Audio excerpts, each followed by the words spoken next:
maintenant, on va parler de ton école, la Salvador School. Alors, pour quelle raison, en quelle année tu l'as fondée? Pour qui? Pour quel type de profil? Alors, c'est-à-dire que ça s'est pareil, tous.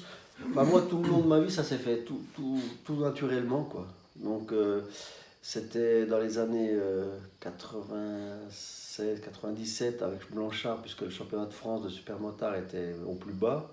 Il restait, je crois, 3 épreuves. Et donc, j'ai été voir Blanchard qui organisait une course dans le sud-ouest, une course nationale. J'ai dit, écoute, cette discipline, elle doit fonctionner. Donc, y a pas, tout le monde peut participer, on peut l'organiser aussi bien en ville que sur des circuits. Donc, j'ai dit, il n'y a pas de raison que ça ne doit pas fonctionner. J'ai dit, c'est quand même dommage de laisser tomber ça, quoi. Et donc, on a repris le championnat de France. Moi, je me suis occupé de la partie technique au niveau des circuits, donc avec la fédération.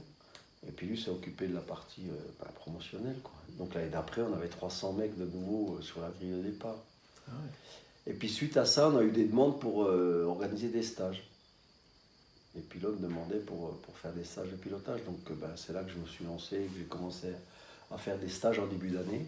D'accord. Et puis après KTM, c'est pareil, ils avaient un parc de motos, donc je m'en suis occupé aussi pour organiser des stages pendant l'intersaison. Et puis après, naturellement, quand KTM a réduit un petit peu son activité dans les formations, moi j'ai continué.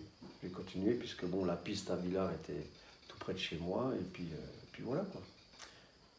D'ailleurs, tu as participé au tracé de la piste. C'est moi qui ai fait le tracé, c'est moi qui leur ai donné l'idée. Et donc, naturellement, pareil, je fais les stages là parce que c'est assez technique et puis ça me plaît, quoi. Ouais, donc, Tu vois, tout s'est fait naturellement. Un super outil de travail puisque tu exerces sur une piste qui a reçu les championnats du monde de supermotard. Ouais, ils ont fait le mondial. Là, ils font tous les ans pratiquement le championnat de France. Après, il y avait toujours moyen de l'améliorer un peu, faire une partie un peu plus rapide. Mais le problème, quand on a fait la piste, on avait juste cette partie-là, quoi. Les autres terrains n'appartenaient pas au club. Donc, mais bon, au moins, il y a le mérite d'avoir une piste là, une piste de supermotard, quoi. Ouais. Avec une partie terre et tout qui est praticable, même s'il pleut, quoi. Et cette piste est ouverte uniquement aux motos? Ouais, uniquement pour les motos. Il n'y a pas de carte qui roule dessus, c'est une piste de supermoto, uniquement. Ok, super. Et concernant ton école, que proposes-tu en fait comme programme ou comme stage d'initiation, de découverte? Donc, forcément le supermotard. Là, ça fait 2 ans que j'ai lancé des stages de dirt track. D'accord. Donc, qui se déroulent à Mâcon, parce que le problème du dirt track, c'est qu'il faut trouver une piste qui soit adaptée à la discipline. Donc, et c'est pas évident, quoi. Donc, la plus près pour moi, c'est Mâcon. Parce que dans le dirt track, il y a beaucoup de choses à apprendre, notamment pour les pilotes de vitesse. C'est une discipline qui... Pourquoi Marquez, il arrive à récupérer sa moto comme il le fait, c'est parce qu'il fait du dirt track. Vous comprenez plein de choses avec ça. Et surtout pour les pilotes qui font de la vitesse, le fait de faire du dirt, ça vous permet de récupérer votre moto dans des situations critiques, quoi. Et puis moi, ça me plaît, tout ce qui est sport de glisse et tout, ça me permet aussi de diversifier, pas toujours être dans le même truc, quoi. Et puis sinon, puis je travaille toujours pour KTM l'hiver. Donc là, j'encadre des groupes d'enduro, comme j'ai toujours fait depuis une paire d'années.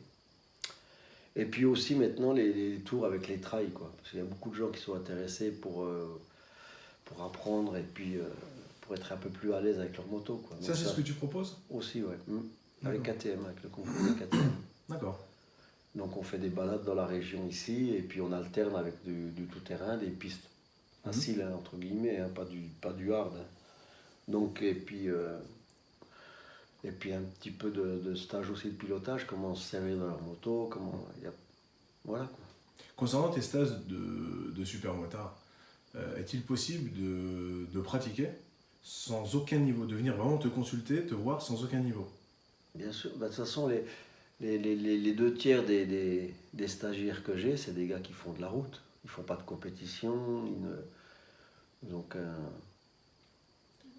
Non, non, il reste uniquement, c'est le fait de rouler déjà sur un circuit, et puis de se faire plaisir, d'essayer d'apprendre un petit peu à glisser, d'apprendre à freiner dans la terre, enfin d'être un peu plus à l'aise sur une moto, quoi. Donc la base, en général, c'est les deux tiers, c'est ça. Et est-il possible de faire un stage chez toi sans avoir de moto, de supermotard? Bien sûr, oui, oui, là, je loue aussi des 450 FS de l'année. Donc le gars, il vient avec son équipement, et puis il vient se faire plaisir sur la piste, quoi. Et ça, tout le monde peut pratiquer de 14 à 70 ans, hein. Ah, c'est super. Peut-être même 75.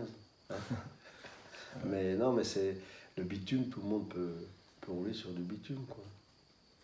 Si tu n'y vois pas d'inconvénient, peux-tu rappeler ton âge? Alors, attends, je réfléchis là, parce que non, j'ai 60 ans.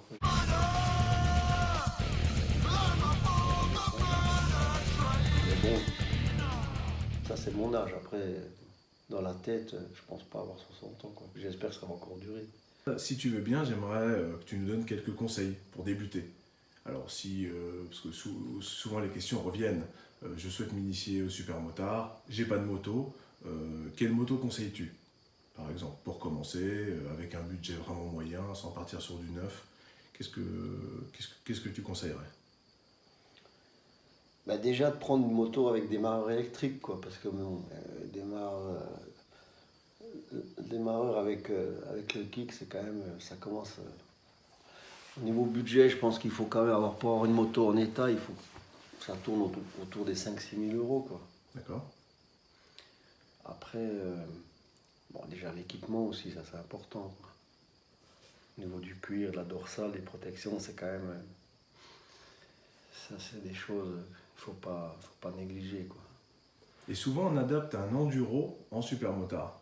Mm. Là, dans cette configuration, qu'est-ce que tu nous conseilles de faire, mais vraiment de façon obligatoire, pour pouvoir attaquer le supermotard sur piste avec un enduro d'origine? Avec un enduro d'origine, bah, il y a un gros boulot. Bah, de toute façon, il faut jamais adapter un frein, hein, à 4 pistons, quoi.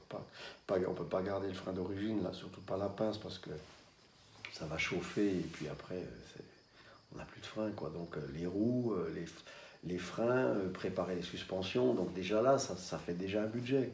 Bon, après, c'est sûr que le gars, il faut savoir ce qu'il veut faire avec cette moto. Déjà, la première question, c'est ça. Mais la meilleure polyvalence, c'est encore un 690, ce style de moto, même si c'est un poil plus lourd qu'une moto enduro, quoi. Pour la garder au quotidien. Ouais, pour rouler D'accord. au quotidien avec. D'accord. Et dans un usage exclusif piste, Bon, bah alors après, il faut taper dans les. la 450? Ouais, 4,5, ouais, puisque D'accord. ça c'est l'idéal pour le style de piste. Et concernant la dimension des jantes, on entend souvent du 16, du 16,5, du 17. Non, après c'est une question de style, quoi. Donc les gars, moi je les apprends à glisser, même si je vois un championnat de France qui glisse plus, mais ça c'est un autre débat, quoi. Pour moi, le supermotard c'était quand même un sport de glisse, quoi. Après ça a tellement évolué au niveau des pneus et tout que ils glissent pratiquement plus, quoi. C'est dommage. C'est dommage. Donc ils ont privilégié un peu les résultats, l'efficacité au spectacle, quoi. Donc c'est pour ça aussi que quelque part. C'est un peu triste à voir des fois. Et pour apprendre le supermotard, est-ce plus facile d'une personne qui vient de la piste, de vitesse, ou du cross? Bah, en général, le gars qui vient du terrain, il est plus à l'aise quand même sur une moto. Tu vois? Un gars comme Baye, il a quand même fait des résultats en vitesse. Je pense pas que Rossi il va gagner un supercross. Ça, je pense qu'on le verra jamais. Donc le tout-terrain, c'est la meilleure école, quoi. D'ailleurs, c'est ce qu'ils font pour s'entraîner, hein. Les pilotes de vitesse, maintenant, ils font soit du dirt ou du supermotard. Aussi du cross, mais le cross, c'est violent, quoi. Donc, il faut faire attention, parce qu'on a vite fait de se fracasser en motocross. Et puis, les gars sont pas chers. Enfin, c'est une discipline très, très difficile, le motocross. Et où pratiquer le supermotard? Bah, c'est vrai que ça dépend des régions. Je vois que nous, dans notre région, en Franche-Comté, on a quand même la chance d'avoir pas mal de circuits. comparé à la Haute-Savoie où là, ben, je pense que leur seule solution c'est d'aller en Italie. Hein. Donc les pistes de kart, tout le monde n'accepte pas les motos. Alors c'est pas... Mais au niveau national, ici, il y a moyen de trouver des pistes, quoi, mais il faut faire des kilomètres après. Et quelles sont les origines du supermotard? Les origines, ouais, ça remonte à loin parce que c'était à Carlsbad aux États-Unis.